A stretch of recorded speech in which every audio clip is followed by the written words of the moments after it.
Hoy está dedicado a la campaña de ataques y noticias falsas en contra de México por parte de medios de comunicación y políticos en Estados Unidos. Vamos a verlo.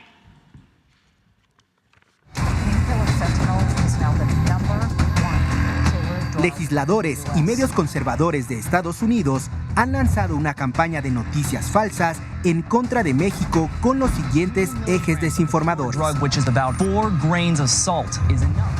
1. Falso que el fentanilo solo se produzca en México. El fentanilo fue aprobado por primera vez por la Administración de Alimentos y Medicamentos de Estados Unidos, FDA, en 1968. Y fue en la década de 1970 cuando inició su uso ilícito. El fentanilo es un analgésico de origen opioide, como la codeína, la metadona, la morfina y la oxicodona, que todavía se distribuyen legalmente en Estados Unidos con diferentes marcas, cuyo uso y abuso ha generado la crisis de opioides en ese país.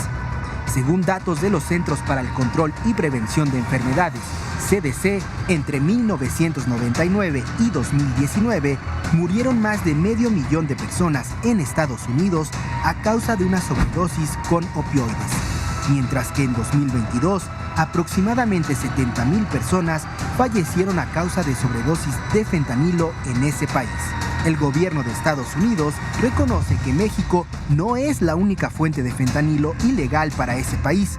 Además del mercado negro que trafica con prescripciones médicas en la Unión Americana, las autoridades de ese país identifican 2 rutas de tráfico de esta droga: la ruta directa desde China a Estados Unidos y la ruta China-México-Estados Unidos, en la que los precursores químicos del fentanilo, provenientes en su mayoría de China y 1/3 de ellos provenientes de la Unión Americana, son utilizados o combinados con otras drogas para su posterior tráfico a Estados Unidos. 2. Falso que el gobierno de México no combate el tráfico de fentanilo y otras drogas. Los decomisos de drogas sintéticas han aumentado significativamente respecto a los sexenios pasados. Durante la actual administración se incrementó en 1049% los decomisos de fentanilo respecto al periodo 2014-2018. Los de metanfetamina han incrementado 128% comparado con el periodo 2008-2012 y los de cocaína incrementaron 628% comparado con lo realizado entre 2008 y 2012. El desmantelamiento de laboratorios clandestinos ha aumentado 58% respecto al periodo 2008-2012. Tan solo de 2019 a 2022 se han asegurado 1.256 toneladas de precursores químicos de drogas. 3. Falso que el gobierno de México protege a los cárteles. En lo que va de la actual administración, el gobierno de México ha detenido a 68,944 personas involucradas en el presunto trasiego de drogas, 136% más que en el periodo 2014-2018, de los cuales destaca la detención de 22 líderes, 7 de ellos del Cártel Pacífico, incluido Ovidio Guzmán, y 6 del Cártel Jalisco Nueva Generación. Infodemia. 2 cuestiones que considero importantes. Primero, sobre el fentanilo. Cuando llegamos al gobierno, como se sabe, los puertos estaban a cargo de la Secretaría de Comunicaciones. Y para poner orden, evitar el contrabando, el ingreso de drogas, se decidió que los puertos los manejara la Secretaría de Marina, porque había puertos como Manzanillo, Lázaro Cárdenas, prácticamente tomados por la delincuencia. Ahí se aplicaba la sentencia de plata o plomo. Por eso decidimos que el manejo de los puertos iba a estar a cargo de la Secretaría de Marina, como las aduanas fronterizas a cargo de la Secretaría de la Defensa. Esto ocasionó oposición, inclusive fue uno de los motivos por los que me presentó su renuncia el secretario de Comunicación, el ingeniero Jiménez Espriu, de manera muy franca. Me dijo: yo no estoy de acuerdo con esto porque siento que es militarizar del país.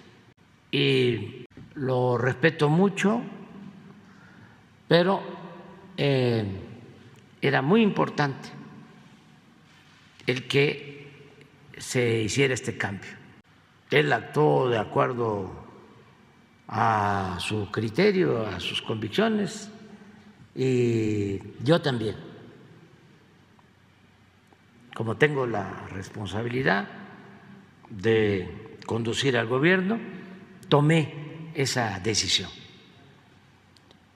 Y hemos avanzado. Fue buena la decisión, porque hemos podido decomisar muchísima droga en los puertos. Incluso en las aduanas marítimas y en las aduanas terrestres se han incrementado los ingresos, es decir, está funcionando bien. Además, la Secretaría de Marina con COFEPRIS trabajaron para ordenar la importación del fentanilo, que viene fundamentalmente de Asia. Antes lo tenemos probado, llegaba el fentanilo a supuestos laboratorios clandestinos, se les permitía la importación y se usaba el fentanilo para el tráfico, para introducirlo a Estados Unidos. Laboratorios fantasmas que solicitaban el ingreso del fentanilo, porque el fentanilo es un analgésico que se utiliza para controlar el dolor en intervenciones quirúrgicas. Cuando hay mucho dolor se utiliza el fentanilo. Se logró en todo este tiempo hacer una revisión de los importadores del fentanilo. Se depuró el número de importadores y se establecieron requisitos para otorgar el permiso para usar el fentanilo con fines médicos. Ahí estamos. También es notorio de que el fentanilo para droga, para el narcotráfico, se ha estado combatiendo y ha crecido muchísimo el número de decomisos, como nunca. Ahí está el dato de cuánto se ha decomisado. ¿Por qué no lo pones? Es importante que se sepa que 1 kilo de fentanilo equivale a 1 millón de dosis y se han decomisado en el tiempo que llevamos 6 toneladas, como nunca. A pesar de lo que estamos haciendo en México, diría que más que en Estados Unidos, sobre este flagelo, sobre esta utilización de una droga que es lo más adictiva y dañina que puede haber. Estamos haciendo mucho en México. Ahora los políticos republicanos y algunos también demócratas en Estados Unidos que no han hecho nada, porque allá se distribuye esta droga y no se sabe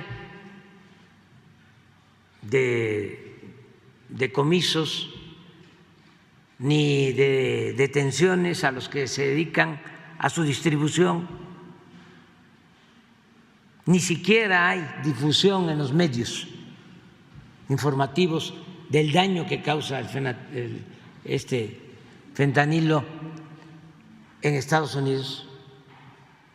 Pero se les hace fácil culpar a México de manera injustificada por politiquería, por hipocresía. Y se han atrevido a decir que si nosotros no controlamos lo de la entrada de fentanilo de Estados Unidos, que como también se ha advertido aquí, no solo entra por México, por la frontera de México, Estados Unidos, entra directo también, y entra por Canadá, de Asia. Bueno, se han atrevido a decir que hasta van a presentar una iniciativa para que el ejército estadounidense detenga a las bandas de narcotraficantes mexicanos, violando nuestra soberanía. Eso nunca, jamás lo vamos a permitir. Pero como tenemos que informarle a todos los mexicanos y también a los estadounidenses para que no se dejen manipular,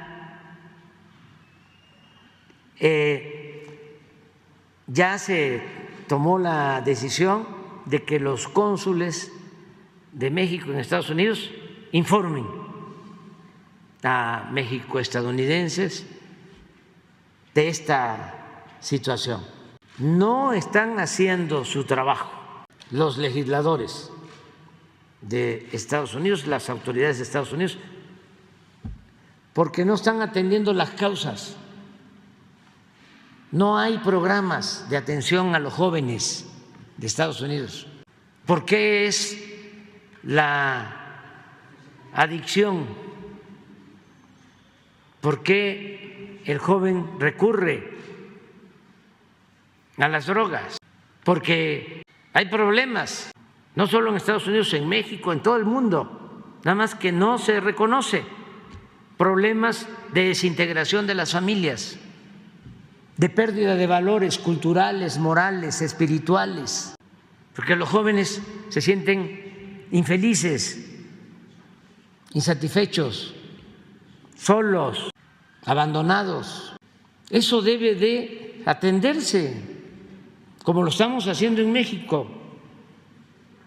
Antes, lo único que se hacía en México era llamar a los jóvenes ninis, que ni estudian ni trabajan. Ahora no. Ahora los jóvenes tienen becas para estudiar. Los jóvenes que no tienen posibilidades de trabajo, de estudio, son contratados y trabajan como aprendices, y se atiende a los jóvenes para que no los enganchen, para que no se los lleven las bandas de la delincuencia organizada. Y estamos fortaleciendo valores porque para nosotros la familia es la principal institución de seguridad social. A ellos les falta hacer más este trabajo. Y con todo respeto, replantearse esa costumbre de que apenas los jóvenes están en la adolescencia y ya tienen que abandonar a la familia, se tienen que ir. Les proponía yo a los legisladores que vinieron de Estados Unidos de manera muy respetuosa de que por qué no, si un joven estaba estudiando o si un joven estaba con la familia, en vez de que a los 18 años abandonara el hogar, se quedara 2 años, 3 años más y que el gobierno ayudara a esa familia, porque es muy importante que el joven no esté solo, que tenga amor, apapacho, como decimos en México, y un programa amplio de difusión en todos estos medios que se dedican nada más de manera amarillista a hablar de los que pierden la vida lamentablemente por el fentanilo. Pero ¿por qué estos medios de información no informan sobre las causas y sobre cómo ayudar para que no haya esa adicción? ¿Por qué comento todo esto? Porque voy a pedir a médicos y científicos mexicanos que analicen la posibilidad de que podamos sustituir el fentanilo con fines médicos por otros analgésicos para dejar de usarlo, a ver si es posible. Porque antes se usaban otros analgésicos y entonces, aunque tenemos el control que no se tenía antes sobre el ingreso del fentanilo con usos médicos, de todas formas, al estar prohibido, ya no habría ninguna posibilidad de que pudiese importarse y lo sustituimos por otros analgésicos. A ver si esto es viable, con el compromiso de que todo lo que entre de manera ilegal y por contrabando va a seguir siendo combatido. Y esto mismo, si lo hacemos en México, vamos a pedir que lo hagan en Estados Unidos, que también lo prohíban para usos médicos. Yo les voy a informar acerca de el análisis del resultado de esta propuesta. Queda abierta la convocatoria, el llamamiento para que los científicos, los médicos puedan informarnos. Todos sabemos de que para propósitos médicos el fentanilo se utiliza para quitar el dolor de enfermedades terminales, cuando hacen operaciones que son muy dolorosas, lo usan. Pero antes se utilizaban otros analgésicos. Hay que explorar esa posibilidad. Quería yo darlo a conocer.